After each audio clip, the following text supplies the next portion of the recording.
Hello class 12th students, मेटिसियस के miscellaneous exercise के second question को हम लोग आज के वीडियो में सॉल्व करेंगे। क्वेश्चन है so that the matrix B dash A B is symmetric और skew symmetric according as A is symmetric और स्क्यू सिमेट्रिक। कह रहा है ये जो मैट्रिक्स है ना वो सिमेट्रिक तब होगा जब ए जो है वो सिमेट्रिक हो, तो ये मैट्रिक्स जो है स्क्यू सिमेट्रिक तब होगा जब ए जो है वो भी स्क्यू सिमेट्रिक हो। ठीक है, तो सब कुछ ए के ऊपर डिपेंड करने वाला है, ऐसा क्वेश्चन में कह रहा है। क्वेश्चन में कह रहा है कि अगर ए सिमेट्रिक होगा तो ये भी सिमेट्रिक होगा। तो सबसे पहले मानेंगे let A B symmetric, A B symmetric matrix. क्या आपको पता है सिमेट्रिक मैट्रिक्स क्या होते हैं? सिमेट्रिक मैट्रिक्स क्या होते हैं आपको पता है? देखिए, अगर ए सिमेट्रिक है तो ए का जो डैश निकालेंगे यानी ए का जो ट्रांसपोज निकालेंगे वो एक्चुअली में ए के इक्वल आ जाता है। हमें पता लगाना है इस मैट्रिक्स के बारे में, B dash A dash sorry B dash A B के बारे में। तो मैंने क्या किया ना, सी मान लिया कि इस मैट्रिक्स जो ये मैट्रिक्स जो है सी के इक्वल है। मैंने क्या मान लिया, ये वाला जो मैट्रिक्स है वो सी के इक्वल है। तो मैं क्या करूँगा, अगर मुझे पता करना है कि सी सिमेट्रिक है कि नहीं है तो मैं सी का ट्रांसपोज निकालूंगा, और अगर सी का ट्रांसपोज सी के ही इक्वल आ गया तो कहेंगे कि सिमेट्रिक है। तो सी का ट्रांसपोज निकालेंगे, है ना। सी का ट्रांसपोज इक्वल हो जाएगा बी डैश ए बी का ट्रांसपोज के। भाई इसके ऊपर अगर ट्रांसपोज लगाएंगे तो इसके ऊपर भी तो ट्रांसपोज लगाना पड़ेगा ना, नहीं तो बेमानी हो जाएगा। आपको मैं कुछ फॉर्मूले बता दूं, ए बी का जो ट्रांसपोज होता है वो बी डैश ए डैश के इक्वल होता है। तो आप देख सकते हैं यहाँ पे ए बी और यहाँ पे बी है, तो इसको आप एक ब्रैकेट में कर सकते हैं, तो ये हो जाएगा ए बी का ट्रांसपोज, और फिर इस बी डैश को अलग कर सकते हैं तो बी डैश का डैश हो जाएगा। क्या आपको ये प्रोसेस समझ में आया? इसको समझिए एक है तो इसका ट्रांसपोज और फिर इसका ट्रांसपोज, तो यहाँ पे तो 2 बार ट्रांसपोज हो गया। 2 बार ट्रांसपोज करने पे वही मैट्रिक्स आ जाता है। मतलब अगर आप ए डैश का डैश निकालें तो वो ए के इक्वल आ जाता है। तो ये जाएगा ए बी का ट्रांसपोज और बी डैश का डैश क्या जाएगा, बी हो जाएगा। और ए बी का ट्रांसपोज आप निकालना जानते हैं, उल्टा कर देते हैं, बी डैश ए डैश फिर यहाँ पे बी हो जाएगा।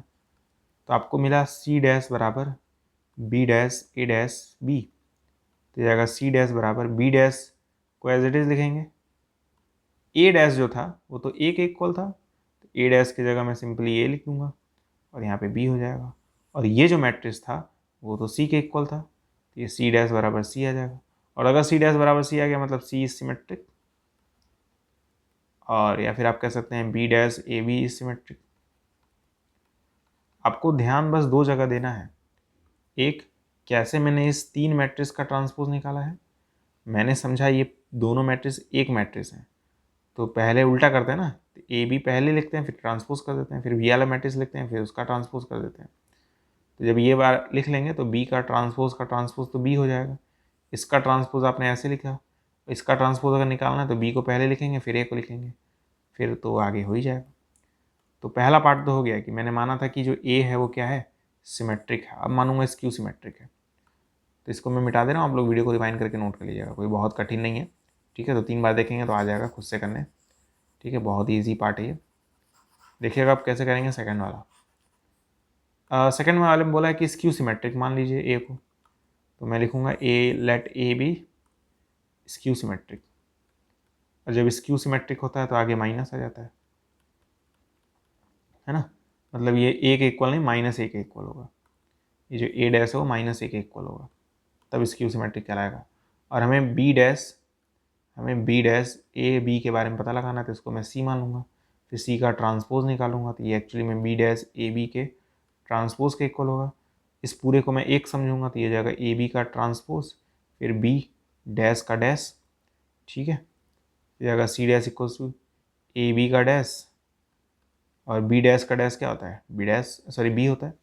ए बी का डैश कैसे निकालेंगे, बी डैश ए डैश फिर बी, तो हमें मिला सी डैश बराबर B dash A dash B. A dash की जगह माइनस ए लिख देंगे तो ये जाएगा बी डैश ब्रैकेट में माइनस ए फिर बी, माइनस बाहर आ जाएगा, सी डैश बराबर minus B dash A B हो जाएगा। और ये जो चीज़ थी वो तो सी के इक्वल थी, तो सी डैश बराबर माइनस सी, तो माइनस सी आ गया, मतलब सी क्या है, सी इज स्क्यू सिमेट्रिक।